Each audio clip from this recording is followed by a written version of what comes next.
The wedding invitation came in a cream envelope with gold lettering, and my name was not on it. I found it in my own mailbox, addressed to my neighbor, not to me, to Doris Whitaker, 79 years old, who had lived beside me for 11 years, and who had met my daughter exactly 4 times. I stood in my driveway at 4:15 in the afternoon, holding an envelope that had my daughter's wedding date printed inside it, and my neighbor's name on the front. I walked it over to her porch and knocked. Doris opened the door and looked at the envelope in my hand, and her face went through something complicated.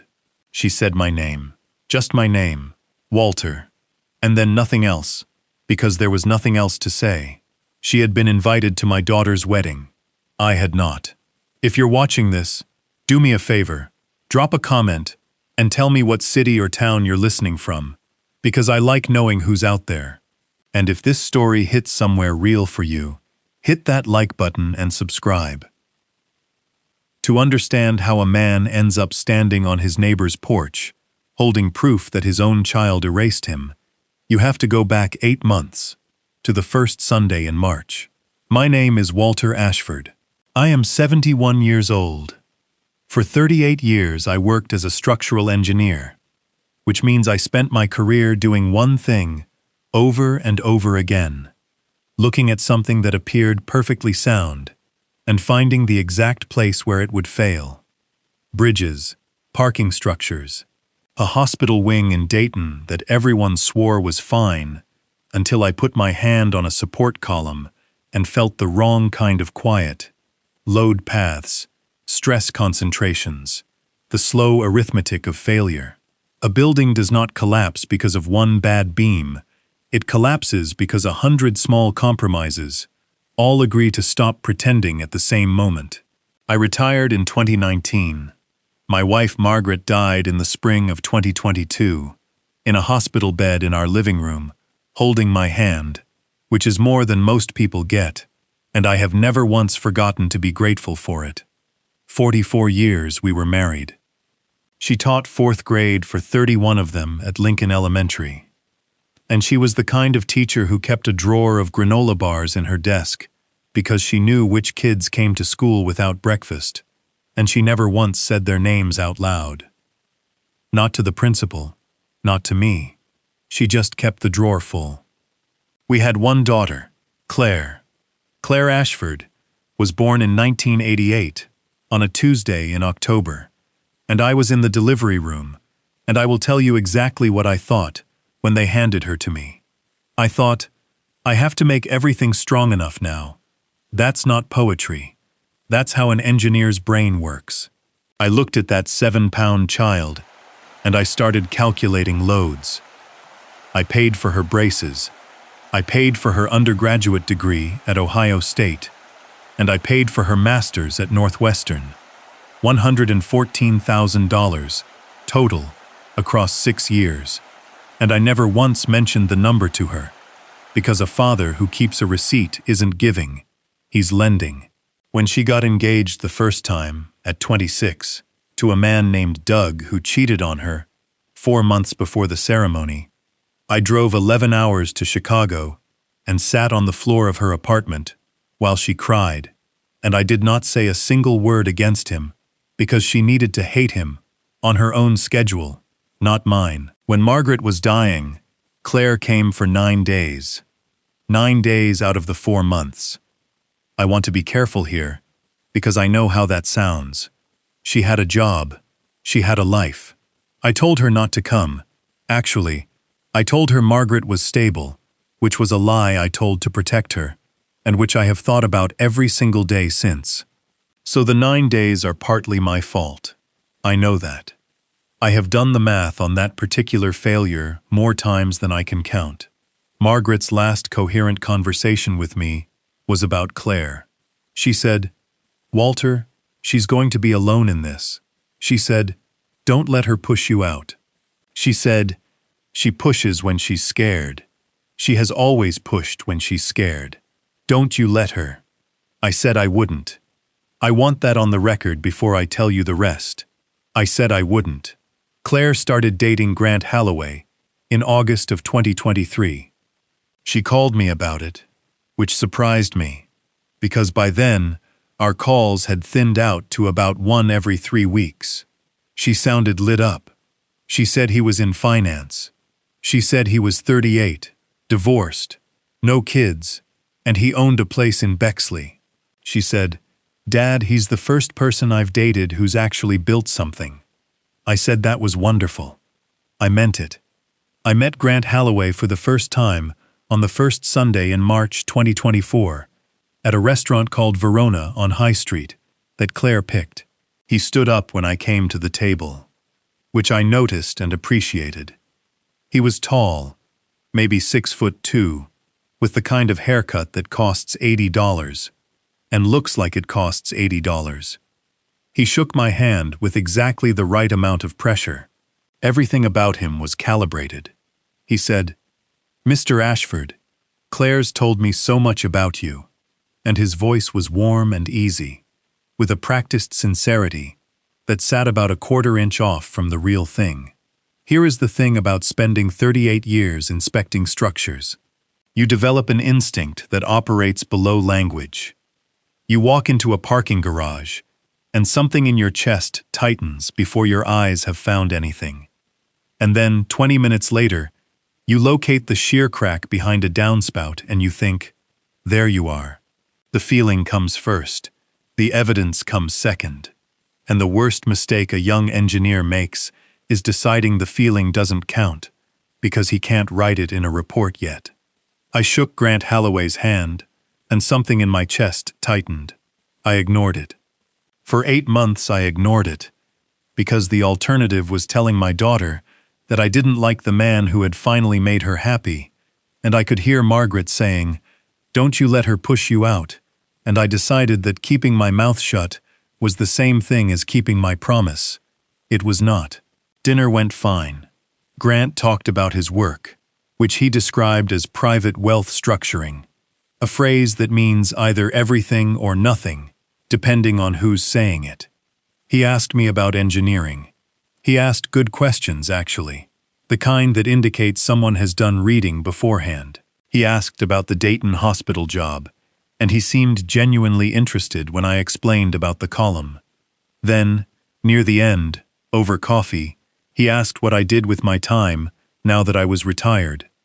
I said I consulted a little, 2 or 3 jobs a year, forensic work mostly, failure analysis for insurance companies and law firms. He said, "So you're a professional pessimist." Claire laughed.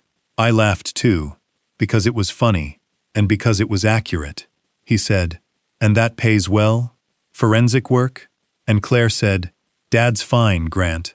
Mom's pension plus the house plus he sold the practice," which was 3 separate financial facts about me, delivered to a man I had known for 90 minutes. I remember the exact moment. I remember the water glass sweating on the tablecloth, and the way the pendant light hung over the table, and I remember thinking, that was a lot of information. And then I remember deciding not to think about it, because my daughter was smiling at me across a table for the first time in over a year, and I did not want to be the man who ruined that with suspicion. That was the first compromise. In a structure, the first compromise never looks like anything. It's a bolt torqued to 90% instead of 100. Nobody sees it. Nobody could see it. And it does not fail that day, or that year. It waits. They got engaged in June. Claire called me on a Thursday evening, and I could hear she was crying before she said anything, and I had about 4 seconds of pure animal fear before she got the word out. "Engaged," she said. "He did it at the Franklin Park Conservatory. He had my friends hiding in the Palm House. Dad, everybody was there. Everybody was there." I said, "Congratulations, sweetheart. I'm so happy for you." And I was. I want to be clear about that. Whatever came after.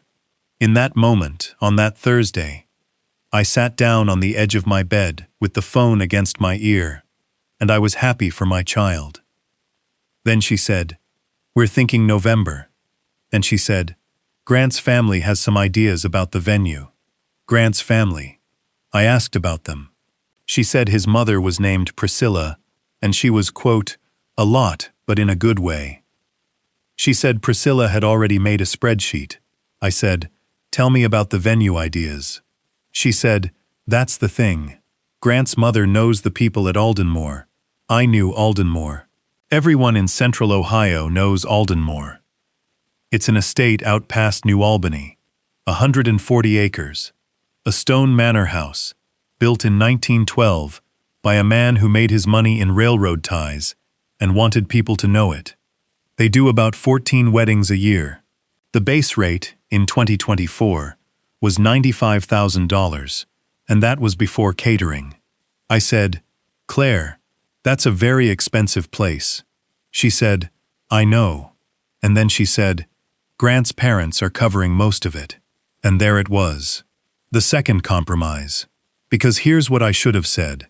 I should have said, sweetheart, when somebody else pays for the wedding, somebody else owns the wedding, and you will spend the rest of your life explaining why you didn't get what you wanted.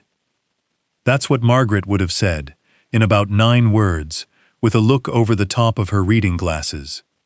What I actually said was, that's very generous of them. And Claire said, so you're okay with it? Which was a strange question. I turned it over for a long time afterward. She wasn't asking permission. She was asking for something else, and I couldn't identify it. And by the time I understood, it was August. I met Priscilla Halloway on the second weekend in July at a lunch at Claire and Grant's condo. Priscilla was 66 years old, immaculately put together, with the sort of blonde bob that requires a standing appointment. Her husband Roger came too, a quiet, pleasant, defeated-looking man who said maybe 40 words the entire afternoon and who I liked immediately. Priscilla hugged me. She said, Walter, finally. And she held onto my arms and looked at my face for a beat longer than was comfortable, and she said, oh, Claire has your eyes. Claire does not have my eyes. Claire has Margaret's eyes exactly. Everyone has always said so. It's the first thing anyone says. Priscilla had never met Margaret. She was filling space with something warm-sounding. Lunch was catered. There were place cards.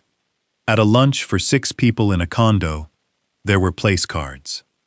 Priscilla ran the conversation, the way a good project manager runs a meeting, efficiently, with the appearance of collaboration and none of the substance. She had a binder, an actual white 3-ring binder with tabs. She walked us through the Aldenmore packages. She used the phrase, our vision, 11 times. I counted, because counting is what I do when I'm uncomfortable, and by dessert I had 11 tick marks on the back of a napkin. Then she got to the guest list. She said, now, Walter, I want to be sensitive here. She said, Aldenmore caps the reception at 140, and the fire code is the fire code. We can't do a thing about it. I said, that seemed like plenty. She said, it is. It absolutely is. It's just that Grant's side is quite large. Roger said, my brother has 6 children. Priscilla said, Roger. And Roger stopped talking. She said, so what we're thinking is a ratio. Grant's side takes 90. Claire's side takes 50. Does that feel fair? I looked at my daughter. Claire was looking at her plate. I said, Claire, how many people did you want? And Claire said, without looking up, 50's fine, Dad. I don't have that many people. Now, I want to explain something about that sentence, because on the surface it's nothing. It's a woman being reasonable about a guest list. But Claire had a lot of people. Claire had a cousin in Cleveland she'd been close to since childhood, and 8 or 9 women from Northwestern she still texted daily, and the entire staff of Lincoln Elementary, who had watched her grow up in the back of Margaret's classroom, doing homework at a kidney-shaped table. Claire had people. What Claire did not have, in that room, on that day, was standing. That was the third compromise. I said, well, 50's a good number. And Priscilla said, wonderful, and made a note in the binder, and moved to the next tab, and I sat there in my sport coat, feeling something settle into the base of my spine that I did not have a name for yet. On the drive home, 40 minutes on 270, with the radio off, I thought about a job I did in 1996. A pedestrian bridge at a shopping complex in Toledo. The client wanted it inspected because of a vibration complaint. People walking across it said it felt bouncy. Everyone assumed it was a comfort issue, not a safety issue, because it had been standing for 9 years. And 9 years is a long time to a person, and no time at all to a structure. I found that the connection plates at the north abutment had been installed with the wrong bolt grade, not wrong in a way that would fail immediately, wrong in a way that would fail eventually, and only under a specific load, and only after enough cycles of ordinary use had worked the tolerance loose. The bridge was not dangerous on any given Tuesday. It was dangerous on the one Tuesday that happened to combine a crowd and a cold snap. I shut it down. The mall management fought me for 6 weeks. They brought in another engineer who said I was being overcautious. They said, "It's been fine for 9 years." I said, "That's not evidence it's safe. That's evidence it hasn't been tested yet." They replaced the plates. $91,000. Nobody thanked me. Nobody ever thanks you for the collapse that doesn't happen. Driving home from that lunch, I thought about the bolt grades. I thought, something in this is the wrong grade. And I could not have told you what, and I could not have written it in a report, and so I did what people do. I drove home and I made a sandwich, and I watched the Reds lose to the Cardinals, and I did not call my daughter. August was when it started in earnest. The first thing was the rehearsal dinner. Traditionally, the groom's family handles it. But Priscilla called me directly, which surprised me, because she had never called me before. She was warm. She was so warm. She said, "Walter, I had the loveliest idea, and I want you to tell me honestly what you think." Her idea was that I would host the rehearsal dinner at my house in Clintonville for 45 people. My house is a 1954 ranch with about 1,800 square feet and a back patio that comfortably holds 9. I said, "Priscilla, I don't think I have the room." She said, "Oh, I know, and that's the charm of it. Rustic, intimate. And of course you'd rent tents. That's nothing. And Claire says the backyard is lovely." I said, "How much do you think that costs?" And she paused, just for a second. And in that second I heard something drop out of her voice, some floor giving way underneath the warmth. And she said, "Well, I imagine you'd know better than I would." Then the warmth came back, and she said, "But of course, if it's too much, we'll figure something else out. Don't you worry about it for 1 second." I got a quote 3 days later, out of curiosity. Tents, tables, linens, generator, portable restrooms, catering for 45, and the permit the city requires for a tent over 400 square feet. $22,100. I called Claire. I said, "Sweetheart, the rehearsal dinner at my house is going to run north of $20,000, and I don't think that's the best use of that money." Claire said, "Priscilla said you offered." I said, "I did not offer." There was a silence on the line that lasted about 4 seconds and had a lot of things in it. Claire said, "Dad, I'm not going to referee this," and she was so tired when she said it. That's the part I keep coming back to. My daughter was 36 years old, and she sounded like she had been carrying something heavy up a flight of stairs for a very long time. And I heard that, and instead of asking her what it was, I got defensive. I said, "I'm not asking you to referee. I'm telling you what happened." She said, "Okay." I said, "Claire." She said, "Dad, I have to go. We're meeting the florist." And she hung up, and I sat in my kitchen with the phone in my hand and the quote for $22,100 on the counter in front of me, and I understood, in a distant, structural way, that a load had just transferred. Something that used to be carried in one place was now being carried somewhere else, and the somewhere else was not designed for it. I called her back the next morning and apologized. She apologized too. We agreed the rehearsal dinner would be somewhere else. Priscilla booked a private room at a steakhouse in Dublin and never mentioned my house again, and when I saw her in September, she kissed my cheek and said, "I'm so glad we sorted that out," as though the sorting had been mutual. The second thing was the suit. In early September, Claire texted me a photograph.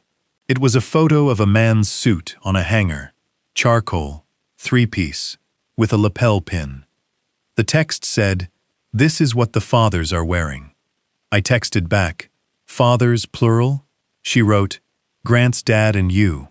Priscilla found a place that does them. I wrote, "I have a suit." She wrote, "I know. It's a whole coordinated thing, Dad. Please." The suit cost $1,400. I paid for it. I want to be honest, that at the time, I was fine with it. A man buys a suit for his daughter's wedding. That's not a betrayal. That's just Tuesday. What bothered me came later, at the fitting, which was on a Saturday morning at a shop in Grandview. Roger Halloway was there. We stood on adjacent platforms in front of a 3-way mirror while a tailor named Mikhail chalked our trousers, and Roger looked at me in the mirror and said quietly, so the tailor wouldn't hear, "How are you holding up?" I said, "Fine." And Roger said, just that. The most loaded syllable in the English language. I said, "Roger." And he said, "She's a force. Priscilla. She's a force of nature." And then he said something I did not understand for another 5 weeks. He said, "Just make sure you're on the paperwork." I said, "What paperwork?" And Mikhail stood up with a mouthful of pins and asked Roger to turn. And Roger turned, and the moment closed like a door. I thought about it in the car. Just make sure you're on the paperwork. I decided it was a man making a joke about how thoroughly his wife documented things. Binders and spreadsheets. That's what I decided. That was the fourth compromise, and it was the worst one, because Roger Halloway was trying to warn me, and I filed it under small talk. The third thing was in October, and the third thing was when the ground actually moved. Claire and Grant came for dinner on a Sunday. I made pot roast, which is the only thing I make well, because Margaret made it every Sunday for 44 years, and I watched her do it approximately 2,200 times. Claire ate 2 helpings and said it tasted like Mom's, which it does not, but I took it. After dinner, Grant asked if he could see the house. He said it casually. He said, "Claire's told me about this place. Would you show me around?" So I showed him around. The 3 bedrooms, the basement, where I still have my drafting table, the garage, where Margaret's Buick still sits under a cover, because I have not been able to make myself sell it. Grant was a good audience. He asked about the addition off the back, when it was built, whether I'd done it myself. Then, in the hallway outside my bedroom, standing under the framed photograph of Margaret at the Grand Canyon in 1989, he said, "What do you think this place is worth now?" I said, "I don't know. I haven't looked." He said, "Clintonville? Corner lot?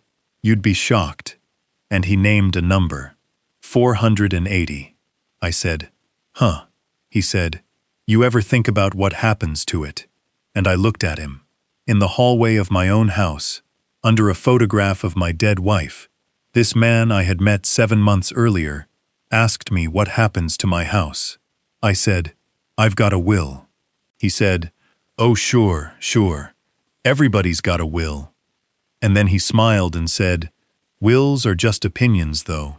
They get contested all the time. You'd be amazed." I said, "Would I?" And he said, "The smart move is a trust. Revocable living trust. Avoids probate entirely. Keeps everything private. Keeps it out of the courts." Honestly, Mr. Ashford, at your age, with a house this size, and no mortgage, you're kind of leaving money on the table. At your age, I was 71 years old and standing in my own hallway, and a man in a $2,000 suit was explaining my own finances to me, using the phrase, "at your age." Now I want to tell you what I did, because it matters. I did not throw him out. I did not raise my voice. I did not say the 14 sentences that assembled themselves, fully formed in my head, in the space of about 2 seconds. I said, "That's an interesting point. I'll think about it." And Grant Holloway relaxed. I watched it happen. There was a fractional release in his shoulders, a softening around the mouth, and he clapped me lightly on the arm and said, "I know a guy. Estate attorney. Really good. I'll send you his information." And we walked back to the kitchen, and I served pie. I want to be honest about why I didn't confront him. It wasn't strategy, not yet. It was that my daughter was sitting in my kitchen, laughing at something on her phone, and it was the first time in 2 years she had looked comfortable in that room, and I was not willing to spend that. But something changed in me in that hallway. Not a decision, a measurement. I stopped seeing Grant Holloway as a man I didn't quite like, and started seeing him as a structure with a load path I hadn't traced yet. He sent the attorney's information the next day. Fellow named Dennis Pryor, office in Westerville. I looked him up. Website was 3 years old and thin. 4 reviews. One of them from a woman who said her mother's trust had been rewritten twice in 8 months, and she didn't understand how. I did not call Dennis Pryor. Instead, on the 15th of October, I called Frank Delgado. Frank and I had known each other since 1993, when he was opposing counsel on a case where a parking deck in Youngstown shed a section of its facade onto a Honda Civic. He deposed me for 6 hours and tried very hard to make me look like a fool, and did not succeed. And afterward, he took me to a bar and bought me a beer and said, "You're the first expert witness I've ever met who didn't sound like he was selling something." We had been friends ever since. He was 74 now, semi-retired, still keeping an office in the brewery district, mostly so his wife wouldn't have to look at him all day. I told him about the hallway conversation. Frank listened without interrupting, which is his great skill. Then he said, "Walter, I'm going to ask you 3 questions, and I want you to not get offended." I said, "Go." He said, 1. Has anyone asked you to sign anything? I said, "No." He said, 2. Has anyone suggested you see a doctor or made a comment about your memory in front of witnesses? I said no, and then I stopped, because I remembered something. At the July lunch, when I'd asked Priscilla to repeat the guest list ratio because I wanted to make sure I had it right, she had laughed and said, "Oh, Walter, I'll write it down for you." It was nothing. It was absolutely nothing, except that Roger had looked at his plate when she said it, and I had noticed, and now I was remembering that I had noticed. I told Frank. Frank was quiet for a moment. Then he said, 3. Who is the beneficiary on your accounts? And when did you last look? I said I hadn't looked since Margaret died. Frank said, "Look this week." Then he said something else. He said, "Walter, I've done this for 45 years, and I want to tell you the pattern, and I want you to hear it as information, not as an accusation about your daughter." He said, "It always starts the same way. Somebody advises. Then somebody isolates. Then somebody documents that you're not quite yourself. Then, and only then, somebody asks you to sign." He said, "You're at step 1, maybe step 2, which is the best place to be, because it's the only place where you still get to choose what happens next." I said, "And what do I choose?" And Frank Delgado said, "You can fight it now and lose, or you can let it develop and win." I asked him what the difference was. He said, "Evidence." I want to tell you what I did that night, because I think it explains everything about what came after. I went down to the basement. I turned on the light over my drafting table, which is a Vemco board I have owned since 1981 and will be buried with. And I took a sheet of paper, and I drew a load path diagram. That's a real thing. In structural engineering, when you're trying to understand why something is failing, you don't start with the crack. You start at the top, and you trace the weight down. Every force has to end up in the ground eventually. If you follow the load and it goes somewhere it shouldn't, that's your answer. So at the top of the sheet I wrote, my assets. House, $480. Retirement accounts, $630,000. Margaret's teacher pension survivor benefit. The consulting income. The life insurance from Margaret's policy that I had never touched, $250,000. Sitting in a money market account gathering 4% and dust. Total. Call it $1.4 million. And then I traced the load down. Who touches it? Who advises on it? Who benefits from it?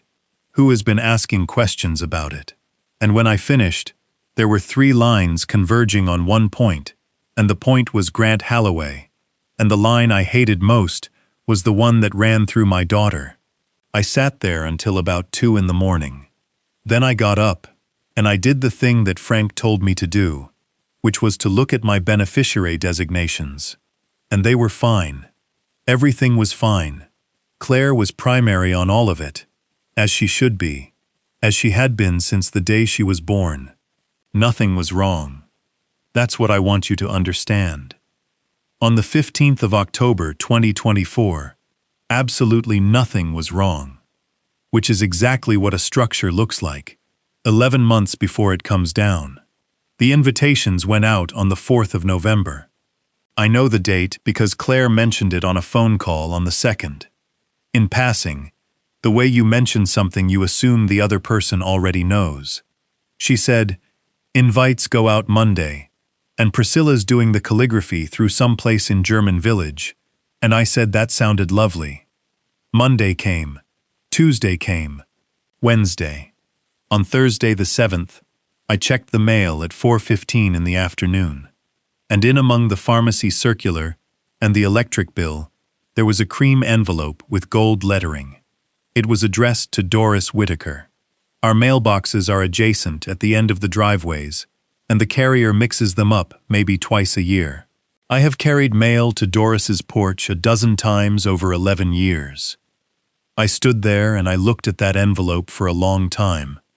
And then I turned around and I went back to my own mailbox, and I looked in it again, all the way to the back, which is a thing you do when the truth is unacceptable to you. I checked the floor of the mailbox. I checked whether something had slid down behind the pharmacy circular. I checked twice. Then I walked the envelope over to Doris. Doris Whitaker is 79. She has a bad hip and a good mind, and she has watched my house since 2013. When Margaret was dying, she brought over a casserole every Wednesday for 4 months, and never once came inside, because she understood that I did not want to be seen.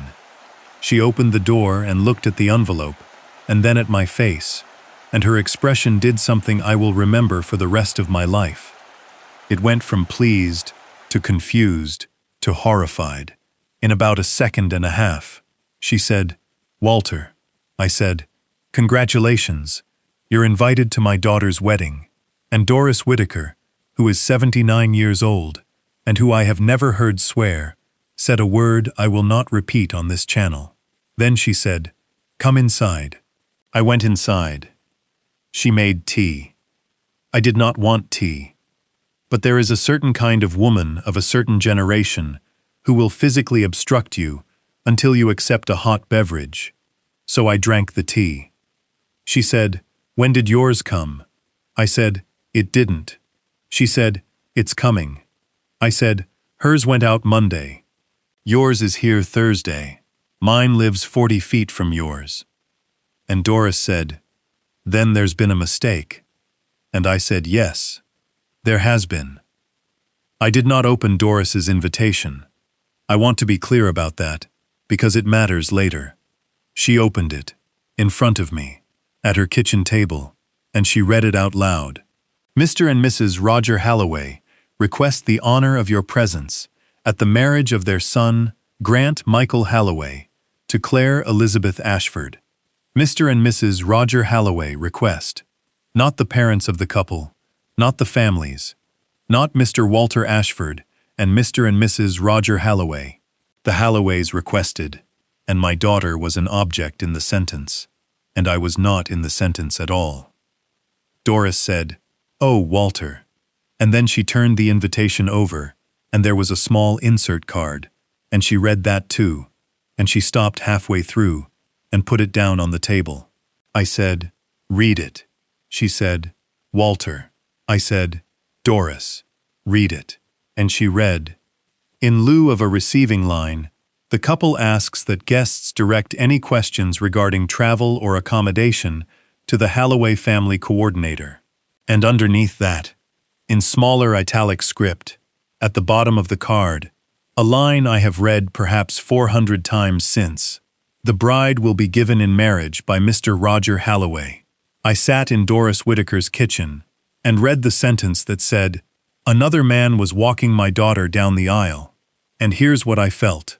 I want to describe it accurately because I think people expect rage, and rage is not what happens. What happens is quiet. A very large, very complete quiet. The kind you get in a building right after the machinery shuts off, when the silence has a shape to it. I had felt it exactly twice before in my life. Once at Margaret's diagnosis, once standing under that pedestrian bridge in Toledo at 6 in the morning, with a flashlight, when I found the bolts, and understood that the thing above my head was going to kill somebody. It is the feeling of the calculation completing. I did not call Claire that night.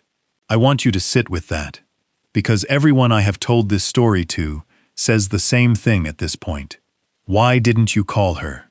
3 reasons. The first is that I did not trust my voice.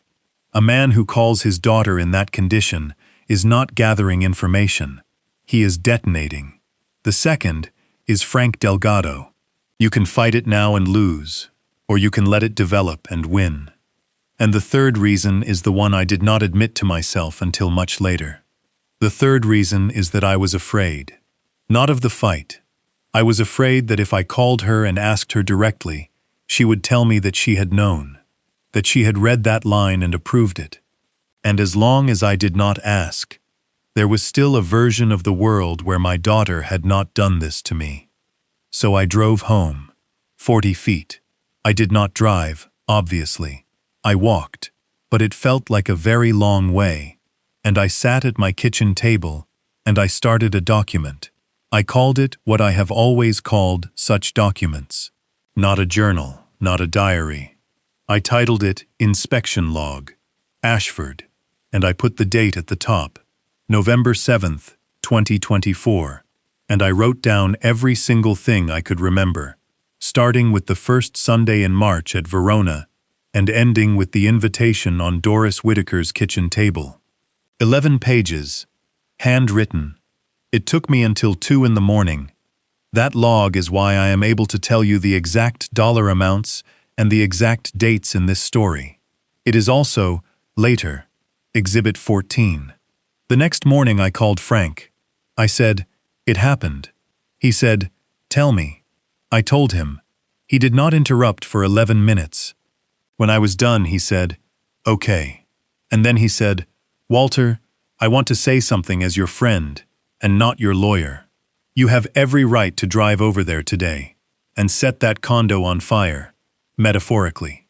Nobody in the world would blame you." I said, "But," he said, "but if you do that, here's what happens."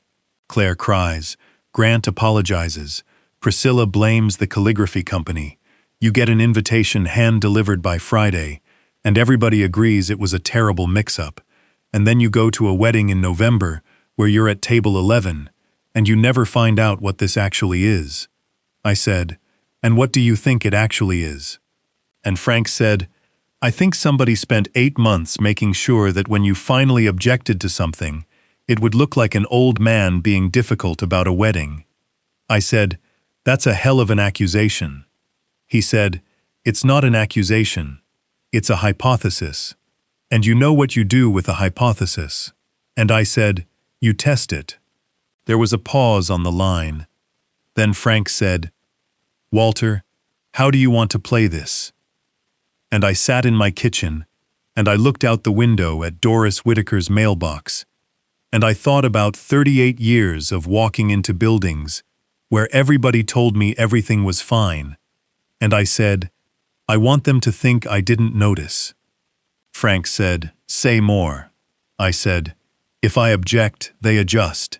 If I'm hurt and confused and a little slow about it, they keep going.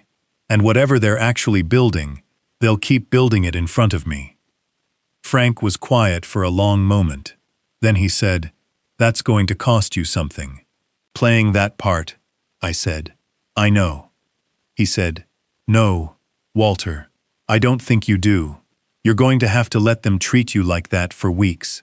You're going to have to smile at that woman. You're going to have to let your daughter believe you're diminished. That's not a strategy. That's a wound you're going to open on purpose and keep open. I said, Frank. He said, yeah. I said, I inspected buildings for 38 years. Do you know what the job actually is? It's not finding the crack. Anybody can find the crack. The job is standing in a room full of people who are all very invested in the building being fine, and saying nothing, and taking your measurements, and not telling them what you think until you can prove it. I said, I've been doing this my whole life. I've just never had to do it to my own family. Frank Delgado said, all right, then we do it properly. And that was the day I stopped being a father who had been hurt and became something else, something patient. Margaret used to say that I had two speeds. She said, Walter, you're either asleep or you're a bear trap. She was wrong about the animal, but she was right about the mechanism. A bear trap doesn't chase anything. It just waits, in the dark, exactly where it was placed, for as long as it takes. The performance started on the 9th of November. I called Claire on a Saturday morning at 10. I had practiced. I want to admit that. I sat at my kitchen table, and I practiced the tone the way you'd rehearse a presentation. And the thing I was rehearsing was uncertainty, which is not a thing I have ever been good at faking. She picked up on the fourth ring. She sounded busy. She said, Hey Dad, what's up? I'm at the florist. I said, Sweetheart, I think something got mixed up with the invitations. And I let a little confusion into it. Just a little. The tiniest wobble. She said, What do you mean? I said, Doris got hers, and I haven't got mine yet, and I was wondering if maybe they had my address wrong on the list. There was a pause. 2 seconds. Maybe 3. And in that pause I learned something. Because if my daughter had known nothing, the pause would have been half a second, and then confusion. Real confusion is fast. Real confusion is what? Dad, that's crazy, let me look. This pause was slow. This was a pause with a decision inside it. She said, Dad, the family ones didn't go in that batch. I said, Oh. She said, Priscilla's doing those separately. Because of the seating. Because of the seating. I said, Oh, okay. Well, that makes sense. And she said, It's coming, Dad. And I said, All right, sweetheart. I just wanted to make sure I wasn't going to miss it. And then I said the sentence that cost me the most out of anything I said during those 11 weeks. I said, You know how I am with dates lately. I have never in my life had a problem with dates. I can tell you the bolt specification on a bridge I inspected in 1988. Claire said, I know, Dad. It's fine. It's handled. And she got off the phone. I put the phone down, and I sat there, and I felt genuinely sick, not metaphorically. I got up, and I went to the sink, because I thought I might actually be sick. Because I had just handed my daughter a small piece of evidence that her father was slipping, and I had done it deliberately. And I had done it because a lawyer told me it would work. It worked. Here's how I know it worked. On November 11th, Priscilla Halloway called me. She had never called me twice about anything. Now she called me at 9 in the morning, cheerful as a game show host. And she said, Walter, Claire tells me you've been worried about your invitation. I said. Oh, I just didn't want to miss anything. She said, You couldn't possibly miss it. We'd never let that happen. And then she said, Now, I do want to talk to you about the ceremony, because there have been some changes, and I want to walk you through them personally. Some changes. She said, Aldenmore has been an absolute nightmare about the fire code. Absolute nightmare. And we've had to cut the reception down to 120. I said, That's too bad. She said, It's devastating. And of course that means we've had to make some very hard decisions about the ceremony itself. And then she said it. Very smoothly. Like a woman reading a weather report. She said, So the processional is going to be quite streamlined. Just the wedding party and the immediate family of the couple. I said, Priscilla, I'm the immediate family of the couple. And she said, And I want to get this exactly right, because I wrote it down within 90 seconds of hanging up. She said, Well, of course you are, Walter, in every way that matters. But the coordinator has a very specific look she's going for with the processional. And honestly, sweetheart, I don't think you'd want to be up there. All that standing. All those stairs. It's 22 steps up to the terrace and no railing, and I would just never forgive myself. All that standing. I was 71 years old. I had walked 11 miles of a parking structure in Pittsburgh 9 months earlier, up and down stairwells, on a job that lasted 2 days. I said, I can manage stairs. And she said, Of course you can. Of course you can. It's not about that. Then she said, And I'll be honest with you, because I think you and I can be honest. We've all noticed you've seemed a little tired lately. Claire's mentioned it. And a wedding is a very long day. Claire's mentioned it. I said, Has she? Priscilla said, She worries about you. That girl worries about you constantly. And I sat in my kitchen with a pen in my hand, and I wrote the phrase, Claire's mentioned it on the pad in front of me, and underlined it twice. And I said, Well, I suppose you all know best. And Priscilla Halloway said, Oh, Walter, thank you for being so wonderful about this. Thank you for being so wonderful about this! I hung up, and I called Frank, and I said one sentence. I said, They're building a record. He said, Say it again. I said, She told me on a recorded quality phone call that my daughter has been telling her I seem tired. That's not gossip, Frank. That's a foundation. Frank said, Ohio's a one-party consent state. I said, I know. He said, I'm not telling you to record anybody. I'm telling you what the law is. I said, Understood.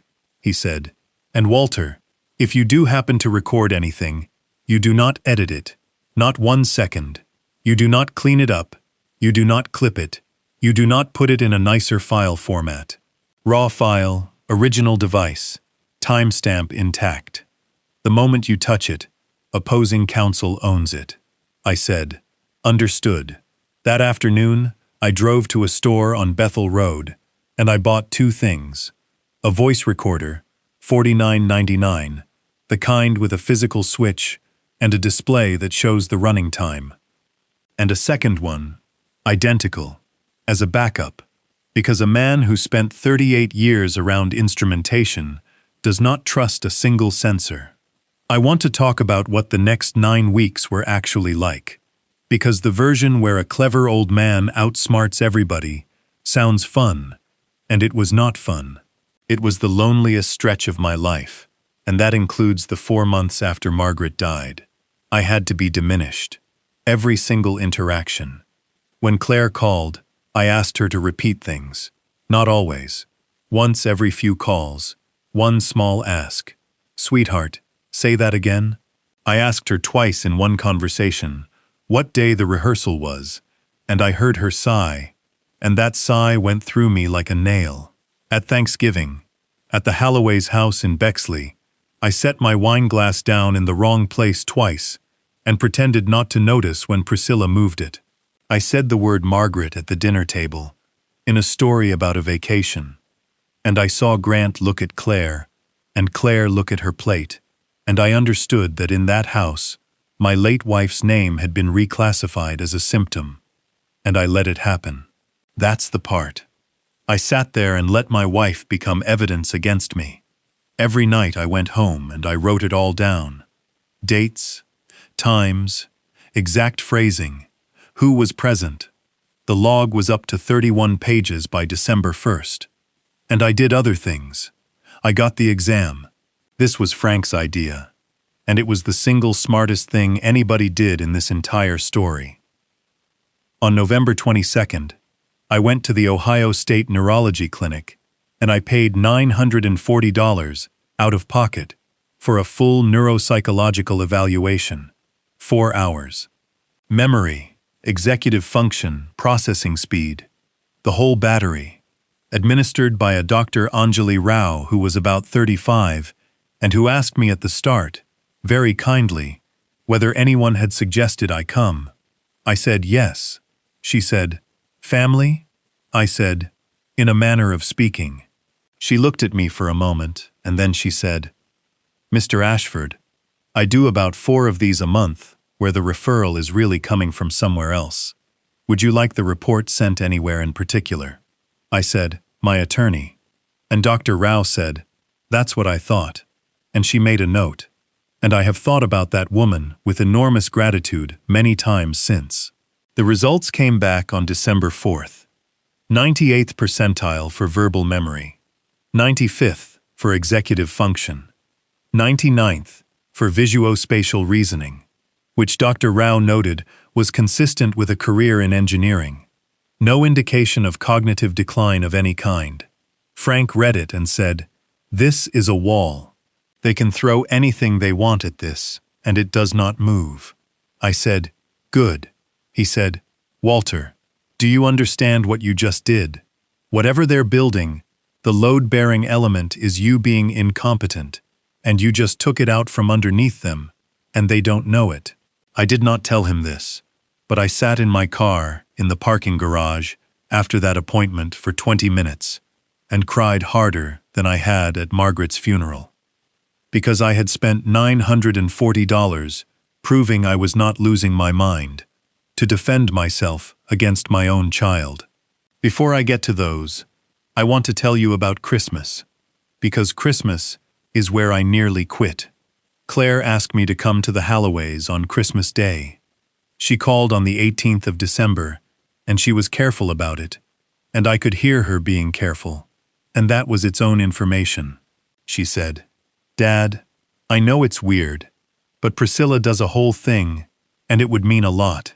And I said yes, because a man who says no in December is a man who confirms every story that has been told about him. Christmas Day, at the Halloway House in Bexley, 14 people, a tree that had been professionally decorated, which is a sentence I did not know applied to private homes. Priscilla, in red. Roger in a sweater, pouring drinks and saying nothing, and a chair. There was a chair placed for me, in the corner of the living room, near the fireplace, at an angle away from the couch, a wingback with a footstool. And when I came in, Priscilla took my coat and said, "Walter, we put you in the good chair. It's the warmest spot in the house." The good chair. It was 6 feet from the nearest other seat. It faced the fire, not the room. To speak to anyone in it, I would have had to turn my head 90 degrees and raise my voice. That is not an accident. I have designed egress paths. I know what it means when a seat is placed outside the circulation pattern. Somebody had thought about where I would be, and had solved for a version of the day in which I was present and inaudible. I sat in it for 4 hours, and here is the part I am not proud of.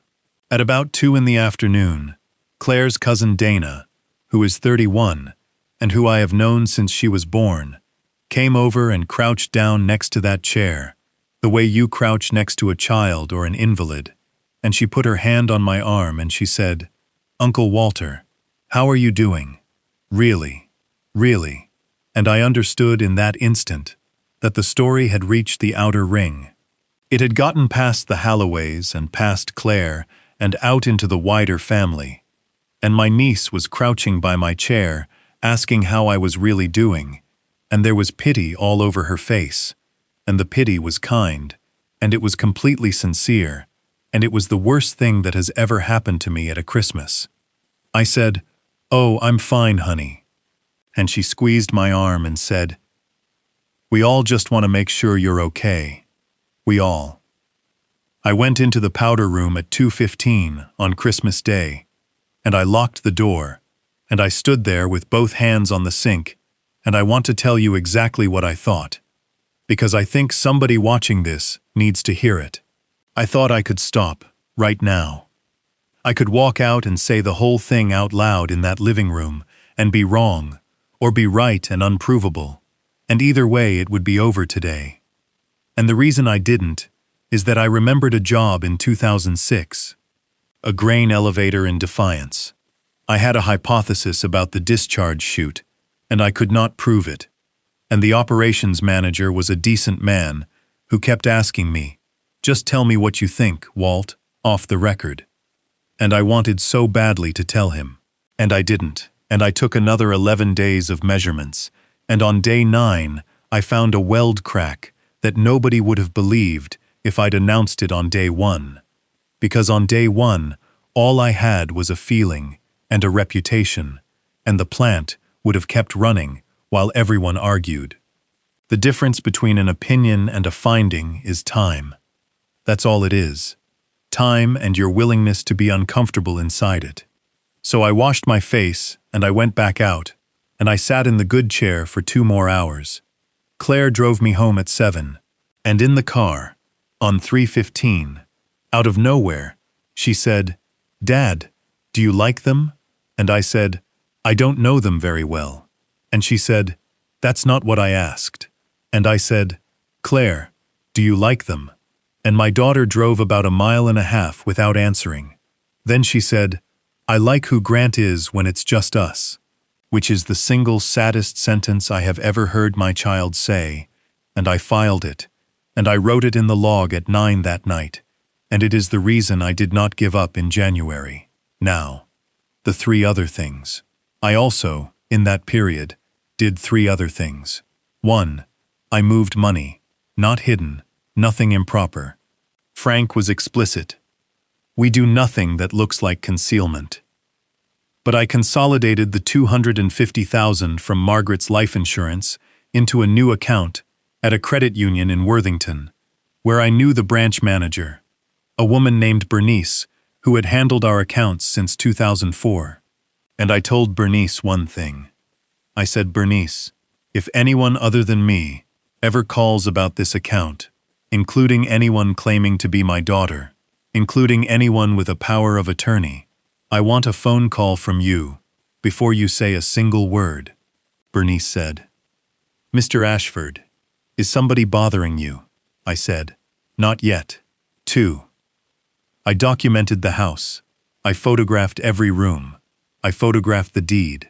I pulled my own record from the Franklin County Recorder's Office online and printed it and dated it. Nothing was wrong with it. I wanted a time-stamped baseline of nothing being wrong, because in forensic work, the before is worth more than the after. 3. And this is the one that mattered. I looked into Grant Holloway, not through a private investigator, not at first. I did it the way I would start any failure analysis, with the public record, which is enormous and free, and which almost nobody actually reads. I started with the Franklin County Clerk of Court's online docket, which anybody can search, and I typed in Holloway Grant, and I got a hit, a civil case, filed in 2021. Not against him. He was a named party. But the case caption was odd. It was a probate matter, and the case was captioned, "In re estate of Eugene Wilcox." I paid $2.40 to download the docket. Eugene Wilcox died in 2021, at the age of 88. He had a niece named Barbara. And Barbara had filed a complaint alleging that a financial advisor had exercised undue influence over her uncle in the last 14 months of his life, moving approximately $310,000 into an annuity product that paid a commission of 11% and that could not be surrendered for 9 years. Eugene Wilcox was 88 when he bought a 9-year annuity. The advisor was not named as a defendant. The defendant was an insurance company. But Grant Michael Halloway was listed in the docket as a third party who had been served a subpoena for deposition. The case settled in 2022. Sealed terms. No admission. I read that docket 4 times, and then I sat back in my chair in my basement at 11 at night, and I said out loud, to nobody, "There you are." That's what I used to say when I found the crack. 38 years, every single time, out loud, alone in a stairwell with a flashlight. There you are. The next morning I called Frank and told him what I'd found, and there was a silence on the line, and then he said, in a completely different voice than I had ever heard him use, "Walter, do not do anything else without me." I said, "Why?" He said, "Because if this is a pattern, then your daughter is not the target. She's the door." And I sat down on my kitchen chair, hard, because I had spent 5 weeks believing my daughter had helped somebody rob me. And Frank Delgado had just suggested that my daughter might be another thing that was being stolen. Frank brought in a woman named Elena Cruz. Elena was 44, a former investigator with the Ohio Department of Insurance who had gone private 6 years earlier and who specialized in exactly one thing: elder financial exploitation. She came to Frank's office on the 9th of December, wearing a gray coat and carrying a legal pad, and she sat down across from me and said, "Before we start, I want to tell you something, and I want you to hear it." I said, "All right." She said, "In about 80% of my cases, the family member is not a co-conspirator. They're the second victim. They get recruited. They get told it's for your own good. They get told you're declining.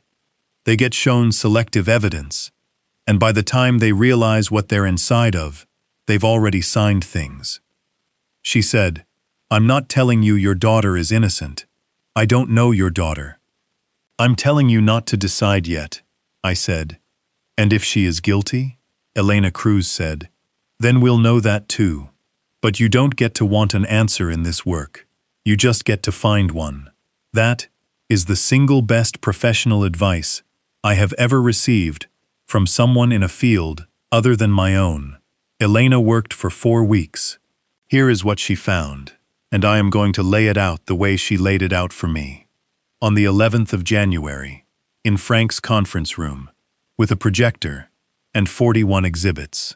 First, Grant Michael Halloway was not, and had never been, a licensed investment advisor representative in the state of Ohio. He held an insurance producer license, life and health lines only, issued in 2017. That license permits you to sell annuity and life products. It does not permit you to give investment advice, manage assets, or hold yourself out as a wealth manager. His LinkedIn described him as Director of Private Wealth Structuring at an entity called Halloway Meridian Group. Halloway Meridian Group was registered with the Ohio Secretary of State in 2019 as a domestic limited liability company. Its statutory agent was Priscilla Halloway. Its stated business address was the Halloway's home in Bexley. It had no employees. It had no office. It was a mailbox and a website.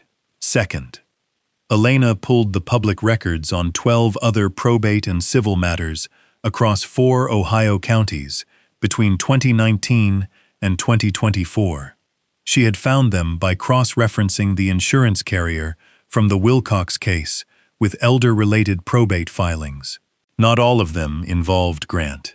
6 did. 6, over 5 years. 6 estates. 6 elderly people between the ages of 76 and 91. 6 large annuity or indexed life purchases with surrender periods running 7 to 12 years. 6 commissions in the range of 8 to 11%. Elena had a spreadsheet. The total face value of the products sold across those 6 was $4,180,000. Estimated commission, roughly $380,000. None of it was, strictly speaking, illegal. That is the thing about this kind of work. Selling an 88-year-old man a 9-year annuity is not a crime in Ohio. It is a suitability violation, which is a regulatory matter, and regulatory matters get settled quietly and sealed. Third, and this is where the room changed. Elena said, in 4 of the 6, there was a power of attorney executed within 18 months of the purchase. And in 3 of those 4, the attorney who drafted the power of attorney was the same person. And she put up the exhibit. Dennis Pryor, Westerville. The estate attorney Grant Halloway had recommended to me in my own hallway, under a photograph of my dead wife. I said, so it's a machine. Elena Cruz said, it's a small, patient, extremely well-organized machine, and it has been running for 5 years, and nobody has stopped it, because every individual piece of it is either legal or too small to prosecute.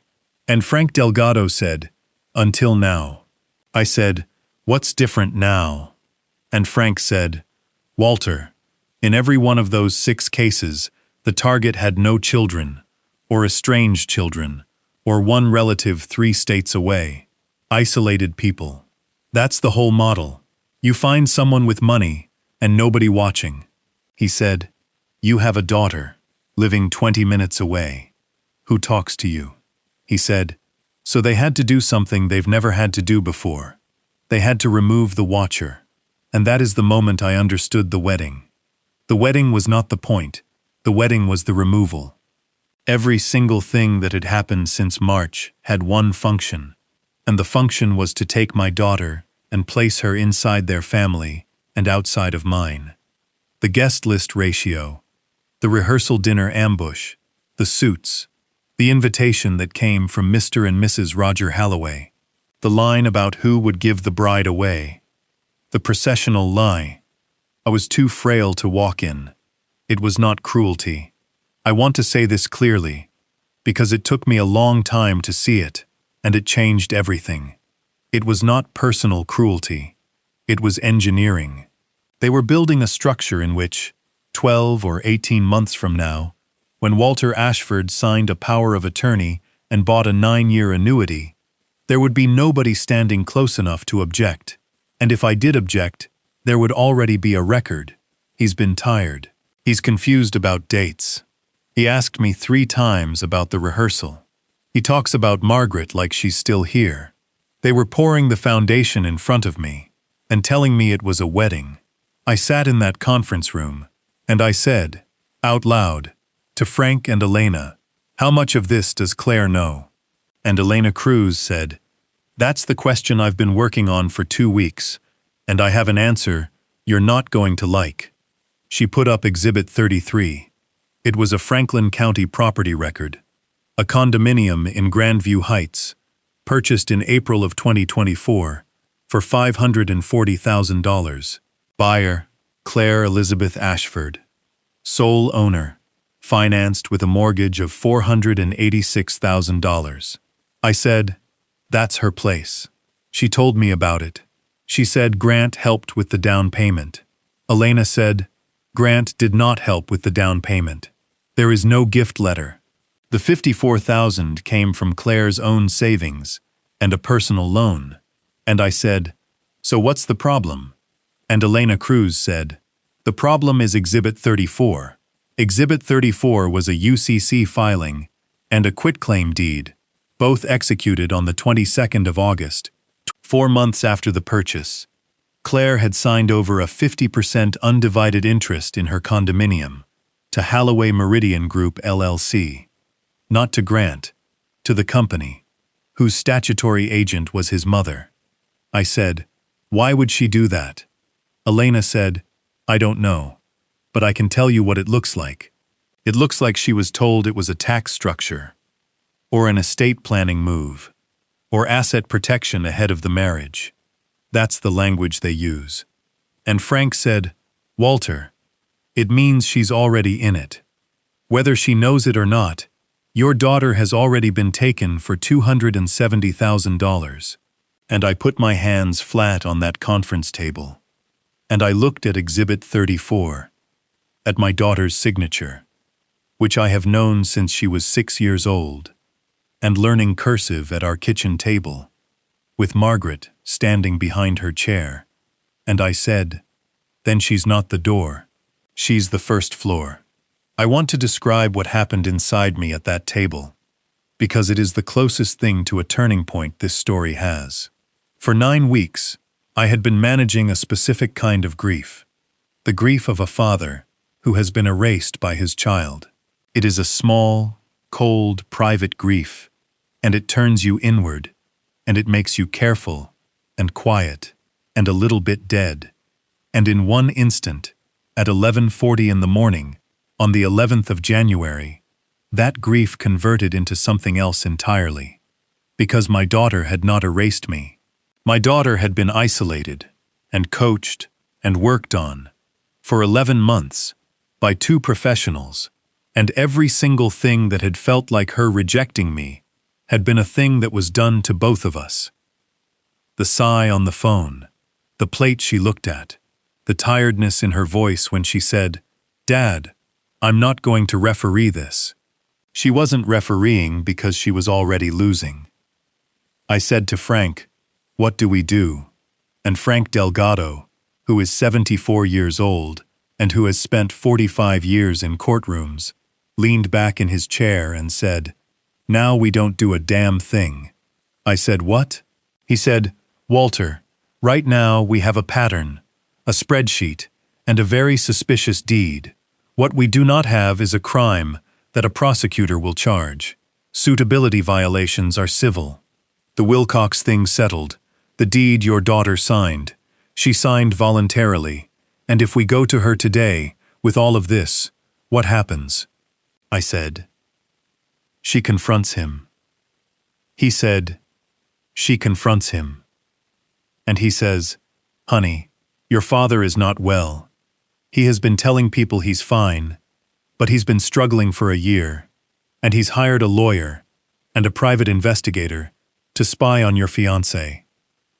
And then he says, "This is exactly what I was afraid of," he said. "And Walter, do you know what the worst part is?" He'd be telling the truth. "You did hire a lawyer and an investigator, and she has 9 weeks of you seeming tired and confused, sitting right there in her memory, and you put every bit of that there yourself." I said, "So I built their case for them." Frank said, "You built it, and now you're going to be the only one who knows where the load path is." Elena said, "We need him to say it." And Frank said, out loud, to another person, in a room where a recording is legal. And I said, "And where would he do a thing like that?" There was a very long silence in that conference room, and then Elena Cruz said quietly, "At his wedding rehearsal, the invitation arrived on the 14th of January. 10 weeks after everybody else's. It came in the same cream envelope with the same gold calligraphy, and it was addressed correctly, and inside it, there was a handwritten note on a small card in Priscilla Halloway's looping hand. It said, "Walter, the printer made an absolute mess of the family cards, and I have been beside myself. So sorry for the delay. We cannot wait to have you there. Warmly, Priscilla." The wedding was set for the 22nd of March, and clipped to the invitation was a second card, printed, that had not been in Doris Whitaker's envelope. It said, "A note on the ceremony. To accommodate venue restrictions, the processional will include the wedding party only. Family seating will begin at 3:15. Reserved seating is assigned. Please see the coordinator upon arrival. Reserved seating is assigned." I was assigned a seat at my daughter's wedding by a coordinator in the second row on the groom's side, which I learned 3 weeks later when the seating chart circulated. The groom's side. I put the invitation on my refrigerator with a magnet shaped like a lighthouse that Margaret bought in Maine in 1997. And I left it there for 2 months, and I looked at it every single morning while the coffee brewed. People ask me how I got through those 10 weeks. January, February, March. 70 days of smiling at these people. The honest answer is that I worked. Elena and Frank and I met 11 times between the middle of January and the middle of March, and it stopped being grief and started being a job, and I am very, very good at my job. Here is what we built. Piece 1. The victim network. Elena went and found them. Not the estates, the living relatives. Barbara Wilcox, the niece from the original case, who was 62 and lived in Zanesville, and who cried on the phone for 4 minutes when Elena explained why she was calling. A man named Curtis Beaumont in Marion, whose father had bought a 12-year annuity at 84. A woman named Sharon Aoki in Delaware County, whose mother, 91, had signed a power of attorney 14 months before she died, drafted by Dennis Pryor, witnessed by a notary whose commission had expired. That last detail is the kind of thing that wins cases. An expired notary commission is not a technicality. It is a document that never legally existed. By the end of February, Elena had 5 families willing to talk to a prosecutor and 2 willing to testify. Piece 2. The regulator. Frank filed a complaint with the Ohio Department of Insurance on the 3rd of February. Not a lawsuit, a complaint.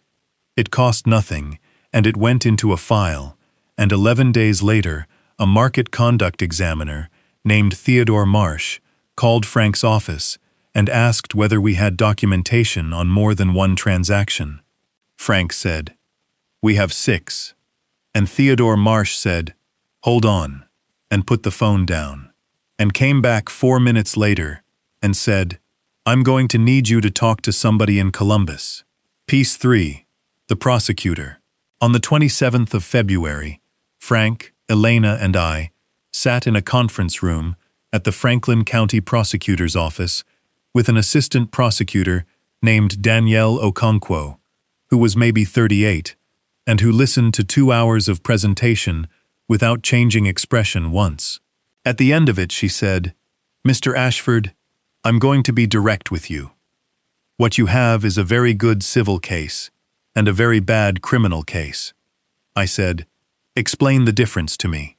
And she said, civilly, "You sue, and you probably win, and everybody's insurance pays, and nobody goes anywhere. Criminally, I need intent. I need a jury to look at a man in a suit and understand that he knew exactly what he was doing to an 88-year-old man. And right now, everything I have is a paperwork pattern. Paperwork patterns don't convict. Patterns plus words convict." I said, "What kind of words?" And Danielle Okonkwo said, "Him." Describing it, knowing it's wrong, in his own voice. Then she said, "And Mr. Ashford, I want to be very clear about something, because I've had defendants walk on this exact issue. If you obtain a recording, it must be lawful. Ohio requires one party to the conversation to consent. That means you must be a party to it. You cannot plant a device and leave the room. You cannot record a conversation you are not present for. If you do, I cannot use it, and worse, I will have to disclose to defense counsel that the state's complaining witness committed a felony." I said, "Understood." She said, "Say it back to me." And I said, "I have to be in the room." And Danielle Okonkwo said, "You have to be in the room." There was a 5th piece, and it was Elena's, and it is the reason 6 families got their money back instead of 1. On the 12th of February, Elena Cruz drove to Marion to sit with Curtis Beaumont, and she called me from the parking lot afterward and said, "Walter, I need you on a phone call tomorrow, and I need you to be an engineer, not a father." I said, "Explain." She said, "These families all got the same explanation from the carrier, word for word, 5 different families in 4 counties, and when they called to complain, they were each told the product was suitable at the time of sale, based on a documented needs analysis." She said, So where's the needs analysis? And I understood immediately, because this is exactly what forensic work is. When 6 independent failures produce identical language, you are not looking at 6 failures. You are looking at one process. We spent 11 days on it. Elena got signed authorizations from 4 families requesting their own complete files from the carrier, which the carrier is legally required to produce to the policyholder or their estate. And in every single file, the needs analysis form was filled out in the same handwriting. Not the client's handwriting. Not 6 different handwritings. 1. An 88-year-old man in Zanesville and a 91-year-old woman in Delaware County had, apparently, filled out identical financial questionnaires with identical block capitals and identical answers in the risk tolerance section, which in all 6 cases was marked moderate to aggressive. A 91-year-old woman with a moderate to aggressive risk tolerance. I sat in Frank's conference room on the 23rd of February, with all 6 forms laid out side by side on the table, like drawings on a light box. And I did what I have done 10,000 times. I compared letter heights, baseline drift, the way the pen crossed the number 7, the pressure at the terminal stroke of the letter Y. And I wrote a 4-page memorandum, unsigned, not as an expert, just as a set of observations for counsel. And I gave it to Frank, and Frank gave it to a real question document examiner in Cincinnati named Nathaniel Reyes, who charged $3,200 and returned a report on the 9th of March that said, in the flat language those people use, that the 6 forms were consistent with common authorship to a high degree of probability. 6 forged suitability forms. That is not a regulatory matter. That is forgery. And forgery is a felony in the state of Ohio. And it is the difference between a fine and a prison sentence. When Danielle Okonkwo read Reyes's report on the 11th of March, she called Frank and said one sentence, "Now I have a case." And there was a 6th piece, which nobody planned, and which came out of the waiting. Because that is the thing about this period that I have never seen anyone describe honestly. From the 11th of January to the 21st of March is 69 days, and for most of them, nothing happened. I want to be truthful about that, instead of making it sound like a montage. 69 days of ordinary life. I bought groceries. I watched a lot of television I could not tell you the content of. I had a filling replaced on the 4th of February. I went to Margaret's grave on her birthday, the 19th, and I stood there in the cold at Green Lawn, and I did not tell her about any of it, because I could not figure out how to say it, and I ended up telling her about the Reds bullpen for 11 minutes, and then apologizing and going home. And every 3 or 4 days, I would smile at somebody who was helping to rob 6 families, and go home, and write it down. That's what it actually is. It is not clever. It is not fun. It is a long, gray, humiliating stretch of time in which you are the only person who knows the truth, and the truth is not yet usable, and there is no one you can tell, and the loneliness of it is a physical thing that sits in your chest at about the height of the 2nd shirt button. The 6th piece came on the 28th of February. Doris Whitaker knocked on my door at 8 in the morning holding a phone. She said, "Walter, I need to show you something, and I need you to not be angry with me." In January, Doris had received a phone call. A woman had called her, identified herself as being with the wedding coordination team at Aldenmore, and asked a series of questions about transportation and accessibility for the March event. And then, Doris said, she asked about you. The woman had asked whether Doris, as a neighbor, had noticed any changes in Mr. Ashford's condition, whether he seemed to be managing the house, whether there had been any incidents. Doris Whitaker, 79 years old with a bad hip, had said, "Who is this, exactly?" And the woman had hung up. And Doris and this is why I will drive that woman to any appointment she needs for the rest of my life." Doris had written down the number, and the date, and the time, and had been sitting on it for 5 weeks, trying to decide whether telling me would upset me. It was a Bexley landline. Frank subpoenaed the call records in April. It was placed from the Holloway residence at 10:14 in the morning on the 17th of January. Somebody had called my neighbor to build a file on me. When Danielle Okonkwo added that to the indictment, she told Frank it was the single most useful thing in the whole package, and I asked her why, and she said, "Juries don't understand annuity commissions. Juries understand calling an old woman to ask questions about her neighbor." Piece 4, and this was mine. On the 6th of March, I called Roger Holloway.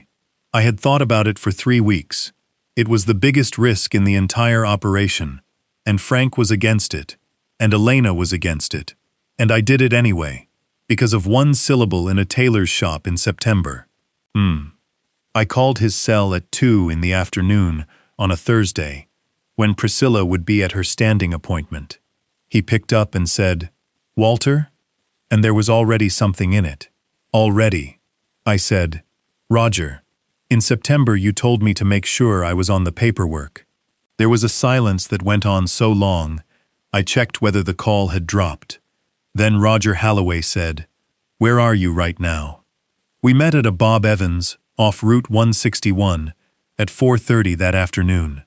He came in wearing a windbreaker, and he looked like a man who had not slept properly since the Clinton administration. And he talked for 2 hours and 10 minutes. I want to be careful how I tell this part, because Roger Holloway is the reason this story has an ending, and he paid for it. Roger was 69. He had been an accountant for a paper distributor for 31 years. He had signed the incorporation documents for Holloway Meridian Group in 2019 because his wife put them in front of him at the kitchen table, and he had signed things his wife put in front of him for 41 years. He said, "I'm not going to sit here and tell you I didn't know. I knew by 2021. Maybe 2020, he said. Eugene Wilcox came to our house once. 88 years old. He came for dinner. Priscilla made him lamb, and I sat across the table from that man, and I watched my wife and my son be so kind to him that he cried, and he said it was the nicest evening he'd had since his wife passed," Roger said. And 11 weeks later, he was into a 9-year annuity, and my son bought a boat. I asked him why he had never gone to anybody, and Roger Holloway said, "Because I'm on the paperwork." He said, "I'm the one who signed the LLC. My name is the guarantor on the line of credit. If this ever comes apart, I go with it." Priscilla made sure of that in 2019, and I didn't understand what I was looking at until 2022. Then he said the thing. He said, "Walter, I want you to understand what your daughter is to them, because I have listened to them talk about it in my own kitchen." He said, "Claire is not the mark. You're the mark. Claire is the access," he said. "The plan." And he stopped, and he actually put his hand over his mouth for a second, and then he said, "The plan is that after the wedding, Claire has a conversation with you about the trust. Not Grant, Claire, because you'll say yes to Claire. And Dennis Pryor drafts it, and it names Claire as successor trustee, and it names Holloway Meridian as the financial advisor to the trust with discretionary authority." He said, "And then 18 months later, when everything is inside the trust, it doesn't matter what Claire thinks. Discretionary authority means Grant moves it, and Claire finds out afterward," I said. "When did you hear this?" And Roger said, "June. In my kitchen." He drew it on a napkin. I said, "Do you still have the napkin?" And Roger Holloway looked at me and said, "Walter, I've been an accountant for 31 years." And he reached into the inside pocket of that windbreaker, and he took out a folded piece of paper in a plastic sleeve, and it was a photocopy, and it was dated in his own hand, June 11th, 2024, with a note underneath it that said, "Copied from original kitchen table, GH handwriting. I said, "Why did you keep it?" And he said, "Because I've been waiting 5 years for somebody to ask me a question. I want to say one thing about Roger Holloway, and then we'll go on. Every story like this has a person like Roger in it. Somebody who saw the whole thing, early, and said nothing, for years, because the cost of speaking was their entire life. And it is very easy to sit where you're sitting and say, he should have spoken sooner. He should have. He knows he should have. He said so, in that booth, with a plate of eggs going cold in front of him at 4:30 in the afternoon. But I have been the man in the room who saw the crack and had to decide whether to say it. And I want to tell you that I have never once done it, when it cost me my marriage, my house, and my son. I told him what we had, all of it. Frank, Elena, the 6 cases, Danielle Okonkwo, the neurological exam. And when I got to the exam, he laughed. It was an awful laugh. He said, "Oh God. Oh, you got the exam." I said, "In November." He said, "Priscilla has been telling people since October that you're in early decline. She told my sister. She told the coordinator at Aldenmore. She told the officiant." I said, "Why the officiant?" And Roger Holloway said, "In case you objected. During the ceremony, she wanted him primed. Then I asked him the question I had driven there to ask. I said, 'Roger, on the 21st of March, at the rehearsal, is there any moment where Grant and Priscilla will be alone and talking about this?' And Roger said, after the rehearsal dinner, 'Always. Every family event for 5 years. They do a debrief in whatever room is available. 15, 20 minutes. Just the 2 of them.' I said, 'Would they do it if I were in the building?' And Roger Holloway smiled for the first time in 2 hours and said, 'Walter, they don't think you're in the building. They think you're the furniture.' The rehearsal was on the 21st of March at 5 o'clock at Aldenmore. I got there at 4:40. I wore the $1,400 suit. I want you to picture that, because I want you to understand what those 70 days cost. I put on a suit that woman made me buy, and I drove out past New Albany, and I walked up the 22 steps to that terrace without touching the railing that Priscilla had told me did not exist. There was a railing. Of course there was a railing. It's a commercial venue in Ohio. It's required by code. She had invented a hazard to describe my body to me. I had one voice recorder in the inside breast pocket of my suit jacket. Running. Started at 4:31 in the parking lot. The second one was in the car, as backup, and it stayed there, because the law is the law, and I had to be in the room. The rehearsal itself took 90 minutes, and it was, I am obligated to report, lovely. That's the part nobody tells you. It was lovely. The light came through the west windows of that stone house, at 6 in the evening, in a way that made everybody look 20 years younger. Claire wore a white dress that wasn't the dress, just a rehearsal dress, and she laughed at something the officiant said, and she looked over at me in the second row twice, and the second time she mouthed the word, "Okay." My daughter, in the middle of her own wedding rehearsal, checked on me, and I nodded, and I smiled, and I gave her a thumbs up, like a man who does not understand what is happening around him, and I want to tell you that I would give a substantial amount of money to have that 30 seconds back and do it differently. Roger Holloway walked my daughter down that aisle in the rehearsal. I sat in the second row on the groom's side and watched another man practice giving away my child, and I did not move, and I did not make a sound, and the recorder ran in my pocket the entire time. The rehearsal dinner was at 7, at the steakhouse in Dublin. 45 people. I was at table 3. Priscilla gave a toast. It was 11 minutes long. She spoke about welcoming Claire into the family, and she used the phrase, "our girl," now 4 times. And at minute 9 she looked directly at me and said, "And to Walter, who has been such a trooper through all of this. We know it hasn't been easy, And we want you to know, this family takes care of its own." 45 people applauded my decline. I raised my glass. I smiled. And underneath the tablecloth, I pressed my thumb against the side of the recorder to confirm, by feel, that the switch was still forward. We got back to Aldenmore at 9:40. Some of the party had come back for a nightcap in the library. That was Priscilla's idea. And it was, I would later realize, entirely so that she and Grant would have somewhere private to do the debrief that Roger had described. At 10:15, I watched Grant Halloway put his hand on his mother's elbow and steer her out of the library and down the east hallway toward a room they called the map room. And I waited 4 minutes. And then I stood up, and I did the single most frightening thing I have ever done, which was to walk down that hallway, in that borrowed suit, alone, at 71 years old, with a $49 recorder in my pocket, and a legal requirement that I be in the room. Here is what I want you to understand about that hallway. It was 30 feet long. It had a runner carpet and 4 sconces, and a portrait of somebody's grandfather.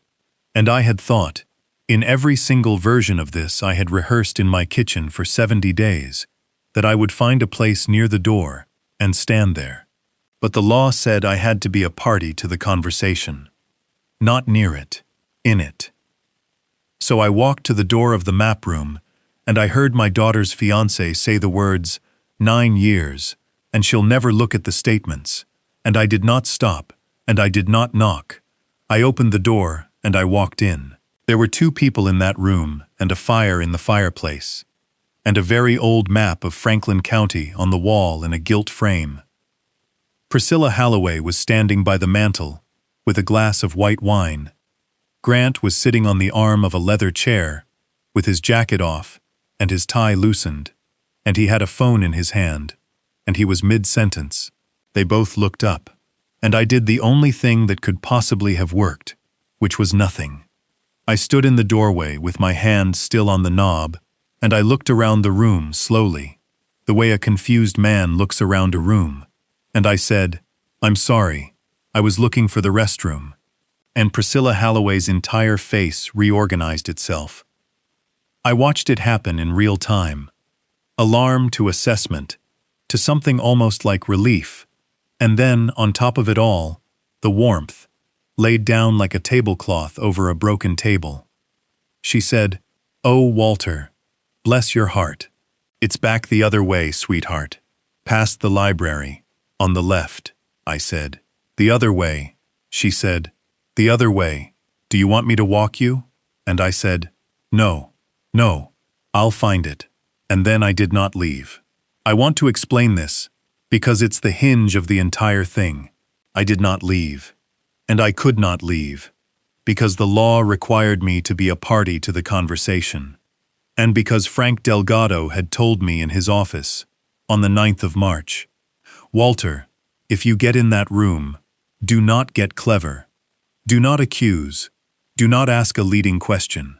Say one true thing about yourself, and then shut up." People fill silences. Guilty people fill them with explanations. So I stood there in the doorway of the map room, and I said one true thing. I said, "I'm sorry. It's been a long day, and I'm not as quick as I used to be."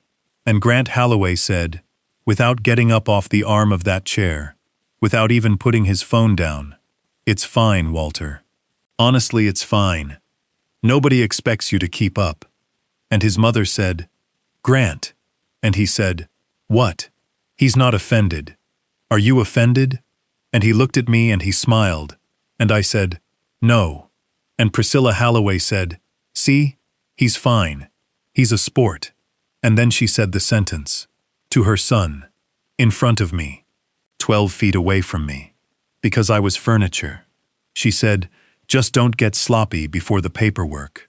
Pryor said, "April at the earliest, and we're not touching anything until Claire's had the conversation." And Grant said, "She'll have it. She's already halfway there. She thinks he can't manage the house." And Priscilla said, "Does she?" And Grant Halloway said, "I've been telling her since October He's going to fall down those basement stairs, and she'll find him in 3 days. She brings it up now. She brought it up to me last week, like it was her idea. That is verbatim. That is on the recording. That is, in the trial exhibits, States Exhibit 4C, at time index 19 minutes, 41 seconds. And I stood in that doorway, and I did the hardest thing I have ever done in my life, which was to keep my face empty. Then Priscilla said, "And the annuity?" And Grant said, 12-year, same carrier as Wilcox, 8.5, maybe 9 if I write it before the rate change in July. And Priscilla said, "On how much?" And Grant said, "All of it. House gets sold inside the trust, that's 480, plus the 630, plus whatever's in the insurance money he's been sitting on, 1.3, 1.4. And Priscilla Halloway said, "And Claire?" And her son said, "Claire signs what I put in front of her. She signed the condo in 20 minutes. 20 minutes. My daughter had given away $270,000 in 20 minutes because the man she loved told her it was smart, and he was in a room bragging about the speed of it." Priscilla said something then that I have thought about more than anything else in this story. She said it lightly. She said it the way you'd comment on the weather. She said, "Poor Claire, poor Claire," from the woman who had spent 11 months separating my daughter from me. Poor Claire, from the architect. She was sorry for her. She was genuinely, momentarily sorry for her. And it did not slow her down for 1 second. And if you want to understand how ordinary people do enormous harm, it is entirely contained in those 2 words. And then Grant Halloway looked up and noticed I was still standing in the doorway. And he said, "Walter, you good?" And I said, "Past the library. On the left." And he said, "That's right." And I turned around and I walked down that hallway, 30 feet. And I did not run. And I went into the restroom and I locked the door and I sat down on the closed lid of the toilet in a $1,400 suit and I put my hands over my face. The recorder was still running. 22 minutes, 14 seconds of it. From the moment I opened that door, and I did not touch it. I did not stop it. I let it run all the way to the parking lot, and all the way home, and I did not press a single button until I was standing in Frank Delgado's kitchen at 11:50 that night, handing him the device, with the switch still forward. Frank listened to it on headphones at his kitchen table, while his wife made coffee at midnight for 2 old men. He took the headphones off after 11 minutes. He said, "Walter," I said, "is it enough?" And Frank Delgado, who deposed me for 6 hours in 1993 and did not make me flinch, sat at his own kitchen table and put his hand over his mouth. He said, "It's not enough. It's a confession to conspiracy, elder exploitation, insurance fraud, and unauthorized practice, and it's got 2 voices on it, and one of them is the statutory agent." He said, "Walter, you didn't find a crack. You found the whole load path." And then he said, "We call Okonkwo in the morning." And I said, "No." He looked at me.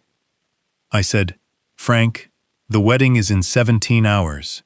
And Frank Delgado said, "Oh, no, Walter, no." I said, "Hear me out." He said, "Absolutely not. We do not do theater. We hand this to a prosecutor, and she indicts on her own schedule, and your daughter finds out in a phone call like a normal person." I said, "And when does she find out?" He said, 8 weeks, 10. I said, "And in 8 weeks, she's married to him. And in 8 weeks, the condo is 50% inside a company his mother controls. And she's got a legal interest in a marital estate, and a lawyer telling her that testifying against her husband will cost her everything." I said, "Frank, if she says I do tomorrow at 3 o'clock, everything we have gets 10 times harder, and she gets 10 times more trapped." There was a long silence in that kitchen. Frank's wife put down 2 cups of coffee and went to bed without saying anything. which is its own form of counsel. Frank said, "What exactly do you want to do?" And I told him, "I want to be very honest here, because a lot of people, when I've told this story, want the version where I stood up during the objection part of the ceremony and delivered a speech. Speak now, or forever hold your peace. That is not what happened, and it was never on the table. What I said to Frank Delgado at 1 in the morning, on the 22nd of March, was this. I said, I'm not going to interrupt her wedding. I'm going to give her a chance to not have one. Here is what we did between 1 in the morning and 1 in the afternoon. Frank called Danielle Okonkwo at 6:30. She was at the office by 7:15 on a Saturday, and she listened to the recording twice, and at 8:40 she called a judge. Elena Cruz drove to Zanesville at 7 and picked up Barbara Wilcox, because Barbara had said in February that if there was ever a day, she wanted to be there. Frank drafted 3 documents, a civil complaint, an emergency motion, and one other thing, which I will get to. And I did something at 9 in the morning that had nothing to do with any of them. I went home, and I went down to the basement, to the drafting table, and I opened the flat file drawer, where I keep the things that are not drawings, and I took out a photograph. It was taken in 1994. Claire is 6. She's sitting on my shoulders at the Delaware County Fair. Margaret took it. Margaret is not in it, which is true of almost every photograph in my house, because she was always the one holding the camera, and that is a particular kind of absence that hits you about 4 years in. And on the back, in Margaret's handwriting, in pencil, it says, "Our girl," on top of the world. Our girl. The same 2 words Priscilla Halloway had used 4 times in an 11-minute toast the night before. I put that photograph in an envelope, and then I sat down at Margaret's desk, which is the little secretary desk in the corner of the living room that I have not moved since 2022, and I wrote my daughter a letter. It was not long, Frank had told me. Nothing accusatory, nothing about the case, nothing she could be shown by a lawyer later and have it look like coaching. Facts, and 1 sentence of feeling. That's it. I wrote, "Claire, there are 2 things in this envelope. The first is a photograph your mother took. The second is a document. I need you to look at the document before 3 o'clock. I am not asking you to cancel anything. I am asking you to look. Whatever you decide after that, I will be in the 2nd row, and I will still be your father. And there is nothing you could decide today that would change that. Dad." And the document was the second thing Frank drafted. It was not the recording. I want to be clear about that. We did not send her the recording, because Okonkwo said the recording was evidence in an active criminal matter and could not go to a witness. What Frank drafted was a 1-page memorandum. It had 4 things on it. 1. A copy of Exhibit 34. The quitclaim deed, 50% of Claire's condominium, conveyed to Halloway Meridian Group LLC, 22nd of August, 2024. 2. A copy of the Ohio Secretary of State filing for Halloway Meridian Group LLC, showing the statutory agent as Priscilla A. Halloway. 3. A copy of Grant Halloway's Ohio Insurance Producer License, lines of authority, life, accident, and health, and underneath it, a 1-line note from Frank. Mr. Halloway holds no securities or advisory registration in Ohio or any other state. 4. My neuropsychological evaluation from the 22nd of November, 2024. Full 4-page report. 98th percentile verbal memory. 95th executive function. No evidence of cognitive impairment. That's all. No commentary, no accusation. 4 documents and a photograph, and 11 sentences from her father. And here is the thing that made it work. And I did not plan this, and I have never taken credit for it. I did not tell her what to conclude. I have written expert reports for 38 years. The first thing you learn is that a report which tells the reader what to think gets torn apart on cross-examination. A report that shows the reader the measurements and lets them arrive at the conclusion themselves is unbreakable because the reader owns it. My daughter did not need to be told her fiancé was a criminal. My daughter needed to be handed 4 documents by somebody who had never once lied to her. Roger Halloway delivered that envelope at 11:40 in the morning to the bridal suite at Aldenmore. He handed it to Claire's maid of honor, a woman named Priya, and he said, "This is from her father, and she needs to open it alone." And then Roger Halloway walked out of that building and drove to the Franklin County Prosecutor's office, where he had an appointment at 12:15 with Danielle Okonkwo and a lawyer of his own that Frank had found him at 4 in the morning. He never went back. I got to Aldenmore at 2:15. I did not know what was going to happen. I want to be extremely clear about that. I have read accounts of this story on the internet, where I am described as having orchestrated everything, and the truth is that at 2:15, on the 22nd of March, I was a 71-year-old man in a rented feeling suit, walking up 22 steps, with absolutely no idea whether my daughter had opened an envelope, and if she had, whether she believed it, and if she believed it, whether she would decide that the cost of stopping was higher than the cost of continuing. People go through with weddings. Let me say that as plainly as I can. People go through with weddings that they know are wrong, because there are 200 guests, and a deposit, and a mother-in-law, and a dress, and because stopping requires a kind of courage in front of witnesses that most of us are never asked for.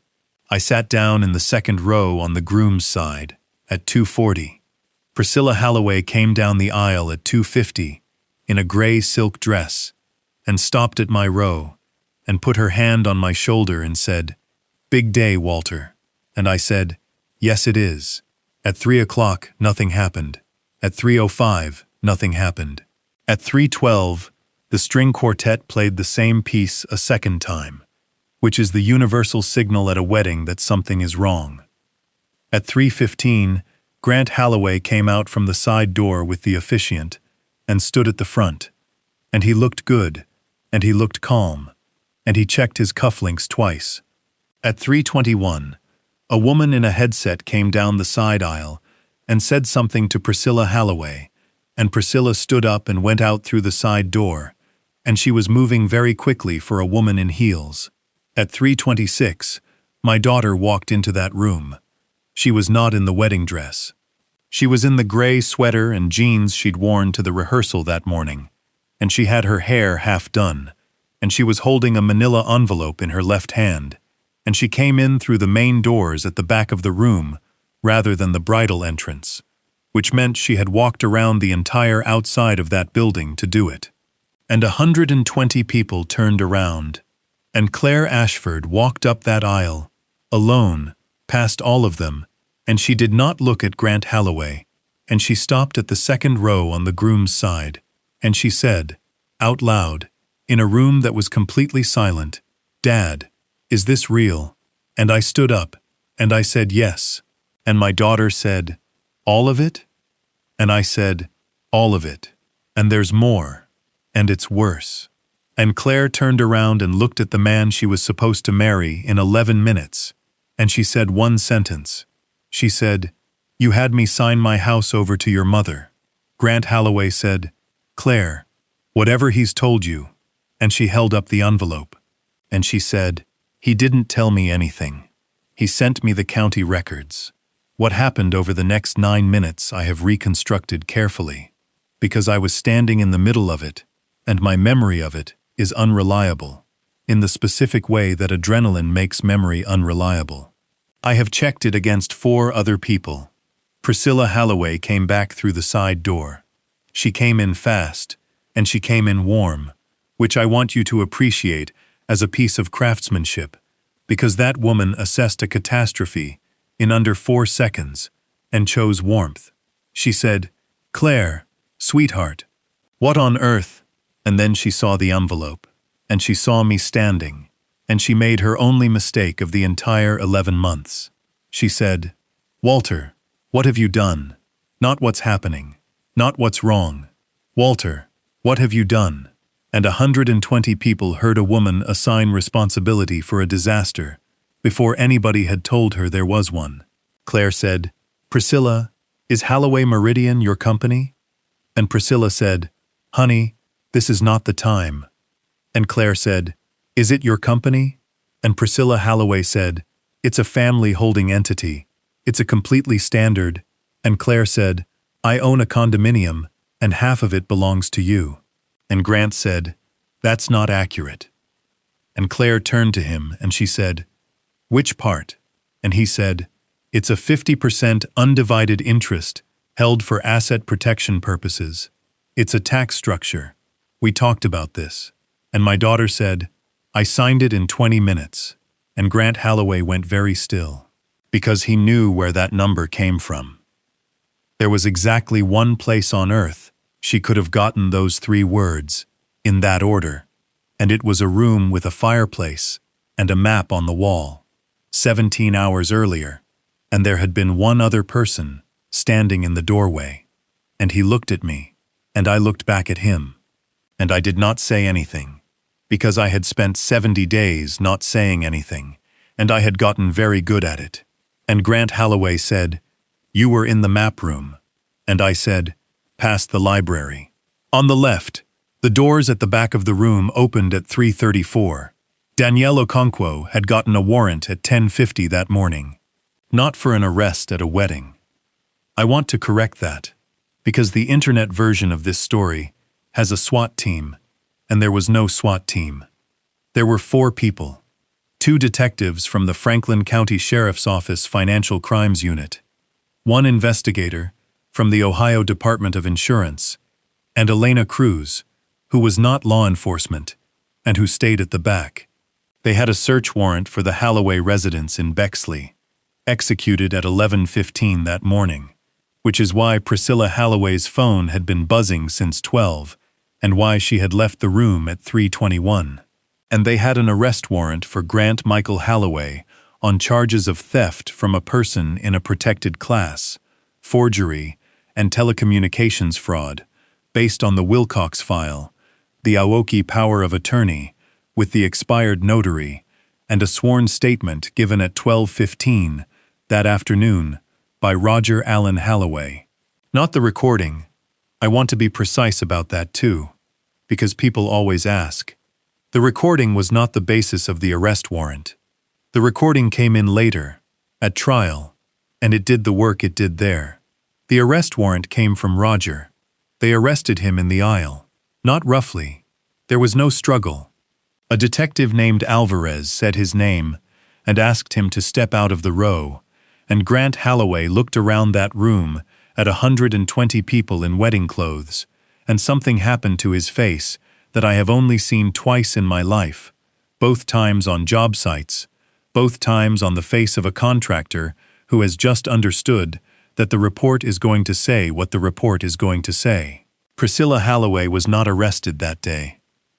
She was arrested 11 days later, on the 2nd of April, at her home, after the search warrant produced a laptop containing spreadsheets that tracked every one of the 6 clients by name, age, estimated net worth, family situation, and, this is a real column header, watchers.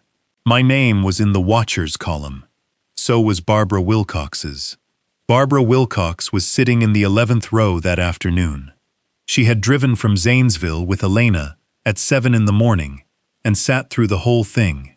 When they walked Grant Holloway out, she stood up. She didn't say anything.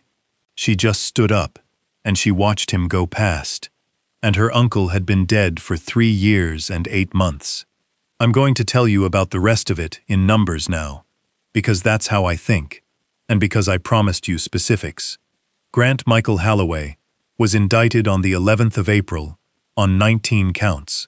He went to trial in February of 2026. It lasted 9 days. The recording from the map room was played to the jury on the 4th day, all 22 minutes and 14 seconds of it, unedited, original device, and the defense fought its admission for 6 weeks before trial and lost. because I had been in the room, and because I had never touched the file. The jury deliberated for 4 hours and 10 minutes, guilty on 17 of 19 counts. He was sentenced on the 19th of March 2026 to 11 years in the Ohio Department of Rehabilitation and Correction, with restitution ordered in the amount of $1,440,000. Priscilla Ann Halloway pled guilty in November of 2025 to conspiracy, complicity to theft from a person in a protected class, and 2 counts of forgery. She received 6 years and restitution of $820,000. Dennis Pryor, the attorney from Westerville, surrendered his law license on the 7th of August, 2025, and pled guilty to 2 counts of complicity. He served 14 months. Roger Allen Halloway pled guilty to 1 count of failure to report and 1 count of complicity, and he was sentenced to 5 years of community control, 400 hours of community service, and no incarceration, on the recommendation of the prosecutor, based on his cooperation. I wrote a letter to the court on his behalf. I want to say that plainly, because I know how it sounds. I wrote a letter for the man who walked my daughter down the aisle in a rehearsal while I sat in the 2nd row. And I did it because he was the only person in that entire family who ever tried to warn me. And he did it in a tailor's shop in September, in 1 syllable, and I was too slow to hear it. Restitution, in these cases, is mostly a fiction. Everybody tells you that.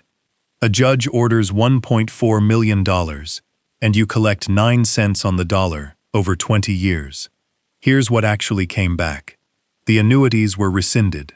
All 6.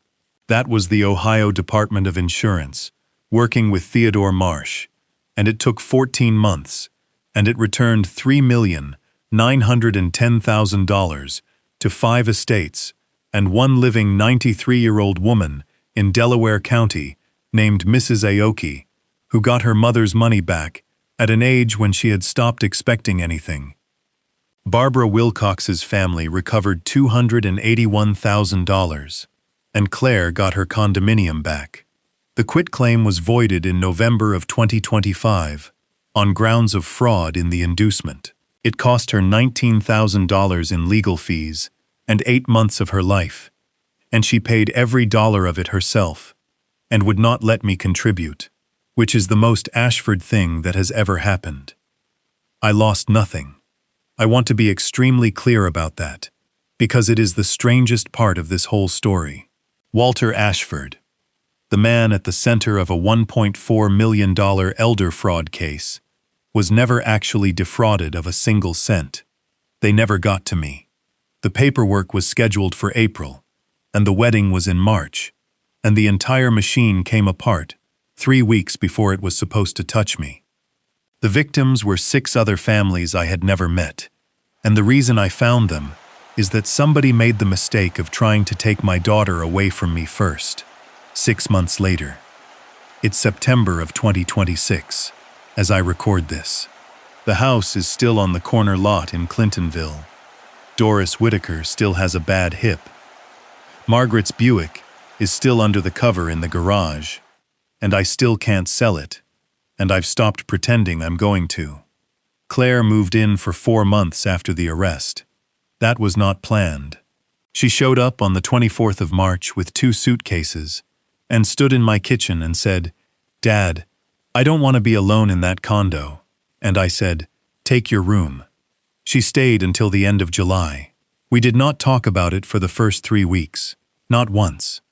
She got up, she went to work, she came home, we watched the Reds lose, and she went to bed. And I let her, because I have learned that people arrive at things on their own schedule, and that a father who forces the conversation is just building another structure his child has to live inside. The night she finally talked about it was the 14th of April.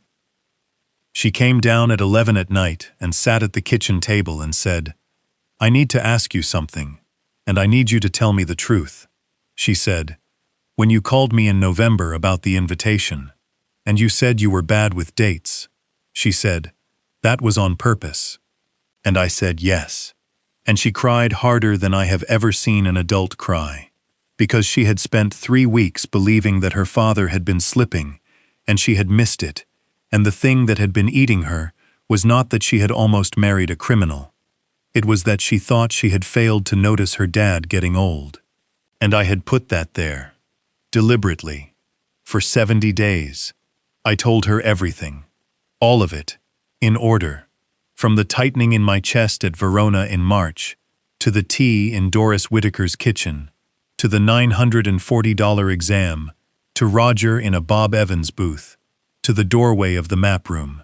And when I was done, my daughter said something that I did not expect, and that took me about 4 months to understand. She said, "You didn't tell me because you didn't trust me." And I started to say no, and then I stopped, because it was true. On the 7th of November, standing in Doris Whitaker's kitchen, I had a choice. I could have driven 20 minutes and knocked on my daughter's door and said, "Something is wrong and I need you." And I didn't. I called a lawyer instead. I chose evidence over my child. And it worked, and I would do it again, and I have never once been sure that it was right.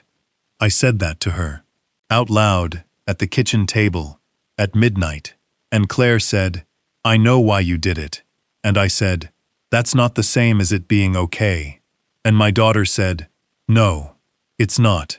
And then she reached across the table and took my hand and said, "But I'd rather have this conversation with you than have had the other one. We're all right now.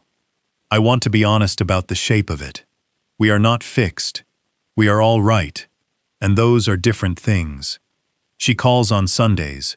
She comes for dinner every other Saturday. And she has started making the pot roast herself. And hers is better than mine, which is an outrage. There's a thing between us that wasn't there before, a carefulness. And I have decided that carefulness is not the same as distance. Sometimes a repaired connection is stronger than the original, and you can still see the weld. There was money at the end of this. Not from restitution. I never took $1 of restitution, because I was never out $1. It came from a civil settlement with the insurance carrier that had let 6 suitability violations through its own compliance review for 5 years without a single flag. That settlement was distributed among the 6 families. My share, as a named plaintiff on the conspiracy count, was $240,000. Here is what I did with it. Margaret Ashford taught 4th grade at Lincoln Elementary for 31 years, and she kept a drawer of granola bars in her desk, and she never said the names of the kids who needed them. In August, Lincoln Elementary opened the Margaret Ashford Reading Room. It's the old book storage room off the library. And it has 11 chairs and a rug, and 2,400 books. And it is staffed 4 mornings a week by retired teachers who volunteer. And there is a cabinet in the corner. And the cabinet is always full. And the rule is that no adult in that building is permitted to comment on who opens it. That was in the paperwork. I put it in the paperwork. The principal, a woman named Miss Devereaux, read that clause and looked up at me and said, "Mr. Ashford, can I ask why?" And I said, "Because my wife spent 31 years making sure nobody was watched, and I'd like that to keep going." Claire came to the opening. She stood at the back with her hands folded, and she looked at that cabinet for a very long time, and afterward she said, "Mom would have hated the plaque." And I said, "Oh, she'd have absolutely hated the plaque." And Claire said, "So why'd you do a plaque?" And I said, "Because I hated not doing one more." Let me tell you the last thing, and then I'll let you go. In June, I got a call from a man named Curtis Beaumont, whose father in Marion had bought a 12-year annuity at 84. He'd gotten his family's money back in the rescission. He didn't call to thank me. He called to ask me something. He said, "Mr. Ashford, how did you know?" Before you had any of it. Back in March, at the restaurant, when you shook his hand. How did you know? And I gave him the honest answer, which is that I didn't know. Knowing came in January, in a conference room. In March, I had a feeling, and a feeling is not evidence, and any engineer who tells you otherwise has never been deposed. But I've thought about it since, and here's the real answer. For 38 years, I walked into buildings where every single person in the room had an enormous financial interest in me saying it was fine. And they were nice to me. They were so nice. They bought me lunch, and they called me sir, and they explained my own findings back to me, slowly. And the entire time the crack was right there behind the downspout, where anybody could have found it if they had been willing to be disliked for 20 minutes. That's the whole job, not the math. Anybody can do the math. The job is being the one person in a room full of smiling people who is willing to say, "I'd like to take another measurement." They told me I was too tired to climb 22 steps. They told me I was bad with dates. They put me in the second row on the wrong side of my daughter's wedding and assigned me a seat like a piece of catering equipment. And every one of those things was a load they were placing on a structure they had not inspected. Because here's what they never bothered to check. An old lion doesn't roar when he's angry. He goes quiet. He lies down in the tall grass where everybody can see him, and he lets them decide he's finished, and he watches the whole herd walk past him at 11 feet, and he waits for the one that stops. I spent my whole life finding the exact place where a thing gives way. They just never once considered that it might not be me. If this story meant something to you, tell me in the comments. And tell me where you're watching from. Hit that like button and subscribe to Old Lion Stories, because there's always another one coming. Take care of yourselves. And take care of the people who are still watching out for you.